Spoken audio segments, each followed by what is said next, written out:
মন খারাপ। এই কারণেই মন খারাপ, কারণ আলপনা ভীষণভাবে অসুস্থ। আমাদের যেগুলো অসুখ আছে আর কি, সেগুলো অতটা সেরকম সমস্যা আর কি না বেশি।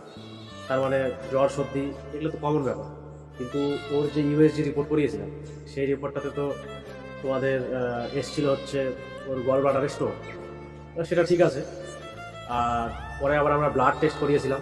ওই ডাক্তারই লিখে দিয়েছিল, কিন্তু তখন হয়নি। হ্যাঁ তুমি বললে না যে রক্ত রিপোর্টটা পরে আসবে। হ্যাঁ, তার মানে ওই একসঙ্গে সেই দিনই করেছিলাম। তোমাদের তো বলেছিলাম যে ব্লাড রিপোর্ট আমরা করিয়েছি, ডাক্তার লিখে দিয়েছিলেন, ডক্টর সঞ্জয় দত্ত। তো ব্লাডের রিপোর্টটাও খুব খারাপ এসছে, খুবই খারাপ, বেশিরভাগই খারাপ এসছে। তার মানে ব্লাডের মেন রিপোর্ট সেটা হচ্ছে লিভার গ্রেড 1 ফ্যাটি, আর যেটা এসছে সেটা হচ্ছে জন্ডিস এসছে। যেহেতু ওর অনেকে বলছে আর কি, ডাক্তারবাবু বলছেন যে ওর যেহেতু স্টোন আছে সেই জন্য জন্ডিস দেখাচ্ছে, হালকা জন্ডিস। আমরা লাইভে এসেছিলাম, ওখানে বলেছিলাম, অনেকে বন্ধুরাও কমেন্ট করে বলেছে। আর একটা যেটা মেন সমস্যা সেটা হচ্ছে রক্তাল্পতা, মানে ওর শরীরে রক্তের অভাব। হিমোগ্লোবিন 6.5, আর ব্লাড ওর যে গ্রুপ সেটা হচ্ছে ও নেগেটিভ। এর আগে ওর অপারেশন যখন হয়েছিল, টিউমার অপারেশন হয়েছিল, তোমরা অনেকে জানো না, তখন ও অনেকদিন আগে, তাই না? এখন থেকে প্রায় 4 বছর আগে হয়েছে। হ্যাঁ। তো সেই মানে ধরা পড়েছিল যে ওর নিউরোফাইব্রোমা হয়েছে। তো রগের টিউমার। সেই জন্য ওখানে অপারেশন ওটা করতে হয়েছিল, প্লাস্টিক সার্জারি। আর না, প্লাস্টিক সার্জারি করিনি আমরা। যাই হোক, আমার মনে হচ্ছে না। করতে বলেছিল, কিন্তু করিনি।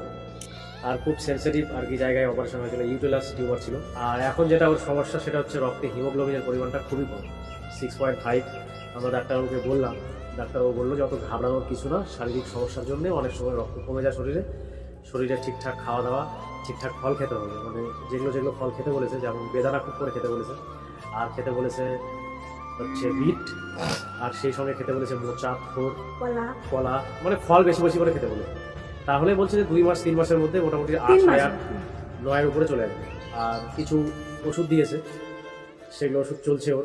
এখনও ওর বই ভাবটা যায়নি, মাঝে মাঝে হঠাৎ করে একদিন করে বই ভাব করছে। আর অনেকে আমার বন্ধু বান্ধবরা বলছে যে গল ব্লাডারের স্টোন নাকি গলে না, মানে ওটা গলে বের হওয়ার রাস্তা নেই। কিন্তু ডাক্তারবাবু বললেন যে গলে যাবে, কোনো অসুবিধা নেই, তোমরা 3 মাস ওষুধ খাও, 3 মাস পরে আবার চেক আপ হবে, সেই চেক আপে আবার দেখতে পারবা যে গলেছে কিনা বা কতখানি আছে।